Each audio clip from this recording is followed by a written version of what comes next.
ാണ് ഇനി എന്തുകൊണ്ടാണ് മെസ്സി ലോകോത്തര പ്ലെയർ എന്നാണ് ലോകം ഇന്നേ വരെ കണ്ടതിൽ വെച്ച് ഏറ്റവും മികച്ച ഫുട്ബോളർ എന്ന് പറയുന്നതിന് കാരണം എന്താണ്?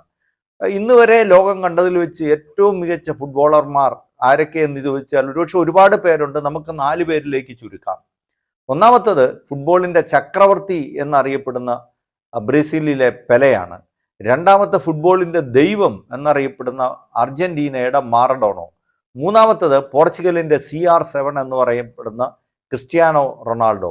നാലാമത്തത് ഫുട്ബോളിന്റെ മിശിഹ എന്നറിയപ്പെടുന്ന ലയണൽ മെസ്സി. എന്തുകൊണ്ടാണ് ലയണൽ മെസ്സി മറ്റ് 3 പേരെക്കാൾ മികച്ചവൻ, എക്കാലത്തെയും മികച്ചവൻ എന്ന് പറയുന്നതിന് കാരണങ്ങൾ പലതുണ്ട്. പെലെ ഗിന്നസ് ബുക്ക് റെക്കോർഡിന് ഉടമയാണ്. 1361 കളികളിൽ നിന്ന് 1301 ഗോളുകൾ നേടിയ ആളാണ്. പക്ഷേ പെലെയേക്കാൾ മികച്ചവനാകുന്നതിന് കാരണം ആ കാലങ്ങളിലുള്ള നിയമങ്ങളിൽ നിന്നൊക്കെ ഒത്തിരി വ്യത്യാസമുണ്ട്. ഓഫ് സൈഡ് ഉൾപ്പെടെയുള്ള നിയമങ്ങളിൽ വ്യത്യാസങ്ങൾ വന്നിരിക്കുന്നു. ഫുട്ബോൾ കടുത്ത മത്സരമായിട്ട് മാറിയിരിക്കുന്നു.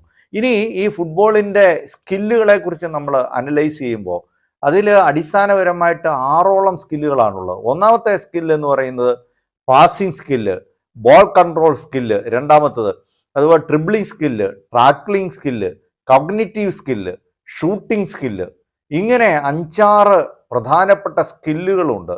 ഇതെല്ലാം ഒന്നിച്ചു ചേർന്ന ഏക കളിക്കാരൻ ലയണൽ മെസ്സിയാണെന്ന് നമുക്ക് പറയാൻ പറ്റും.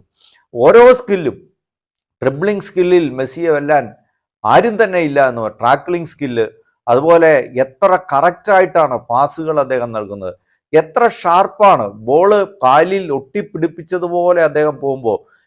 ഈ ലോകകപ്പിൽ പോലും നമ്മൾ അത് കണ്ടു.